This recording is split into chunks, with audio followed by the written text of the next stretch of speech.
जय हिंद मित्रों, मैं अरविंद आप सभी का बहुत बहुत स्वागत करता हूं आपके अपने YouTube channel success classes by Arvind में। मित्रों, दोस्तों, ये आज का तीसरा पार्ट है ज्योग्राफी सीरीज का। 500 क्वेश्चन का सीरीज चल रहा है। आइए देखते हैं 86वां क्वेश्चन क्या कह रहा है।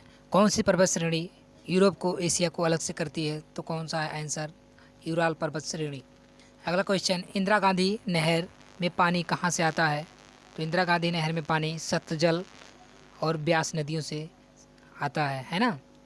जो इंदिरा गांधी नहर है भारत की सबसे बड़ी नहर है। अफ्रीका में कर्क रेखा किन देशों में होकर गुजरती है ना। किन किन देशों से होकर गुजरती है? तो देखिए, अल्जीरिया, नाइजर, लीबिया, पश्चिमी सहारा या मोरतानिया तथा माली से होकर गुजरती है ना।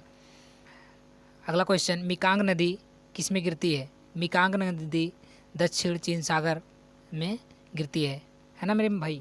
ये यूपीएससी में क्वेश्चन पूछा जाता है, बहुत कई बार पूछा गया है। मिकांग नदी कहाँ गिरती है ना। यूपी ट्रिपल एस सी में कई बार पूछा गया क्वेश्चन है। 90 क्वेश्चन, भारत का एकमात्र सक्रिय ज्वालामुखी है। सक्रिय ज्वालामुखी भारत का कौन सा है? बैरन आइलैंड में जो कि है है ना। आइलैंड में नहीं, सॉरी, बैरन आइलैंड है ना ज्वालामुखी है। थोड़ा फास्ट पढ़ जा रहा ना। भारत की जनसंख्या विश्व की जनसंख्या के कितने प्रतिशत है? तो भारत की जनसंख्या विश्व की जनसंख्या के 17.5% है। अगला क्वेश्चन, किस महाद्वीप में जनसंख्या घनत्व सर्वाधिक है? तो एशिया महाद्वीप में जनसंख्या सबसे घनत्व है। भारत के किस राज्य को सिलिकॉन स्टेट के नाम से जाना जाता है? तो कर्नाटक को भारत को सिलिकॉन स्टेट के नाम से जाना जाता है। वायुमंडल में सबसे अधिक ओजोन कहाँ पाई जाती है? तो इसको हम पढ़ा चुके हैं, स्ट्रेटोस्फीयर है ना। स्ट्रेटोस्फीयर वायुमंडल में सबसे ज़्यादा ओजोन पाई जाती है।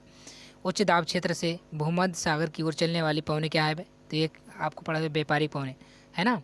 क्या है? उच्च दाब क्षेत्र से भूमध्य सागर की ओर चलने वाली है ना पवनें हैं, जो कि ये कौन पवनें हैं? व्यापारिक पवनें हैं।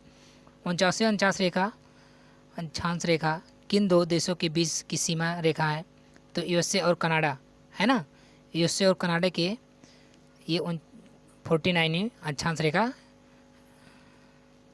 है ना।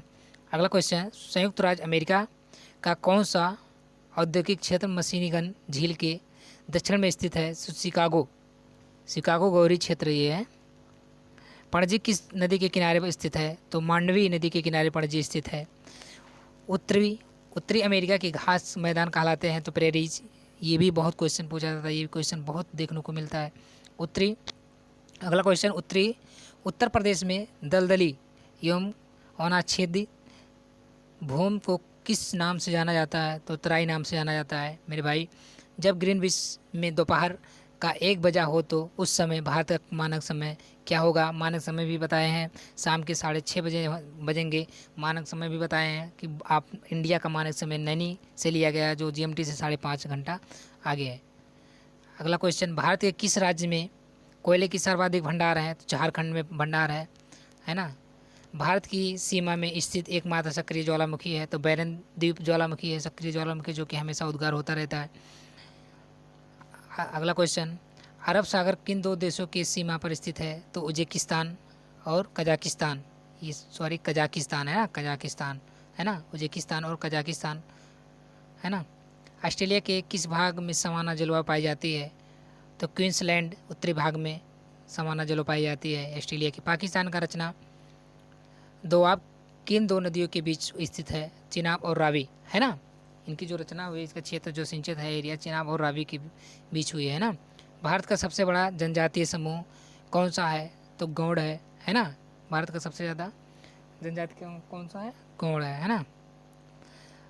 सबसे ज़्यादा कहाँ निवास करती है? मध्य प्रदेश में निवास करती है ना। और ये इधर पूर्वी है ना, दक्षिणी में भी निवास करती है, नागालैंड होगा। हरित गृह प्रभाव के प्रमुख स्रोत के रूप में कौन सी गैस सबसे प्रमुख मानी जाती है? तो कार्बन डाइऑक्साइड गैस मानी। अल्फाफा क्या है? तो इस एक प्रकार की घास है ना। कोरबा किस राज्य में है? छत्तीसगढ़ में है। भारत में हरित क्रांति के जनक हैं? तो भारत में हरित क्रांति के जनक कौन है? डॉक्टर एम एस स्वामीनाथन जी हैं, है ना।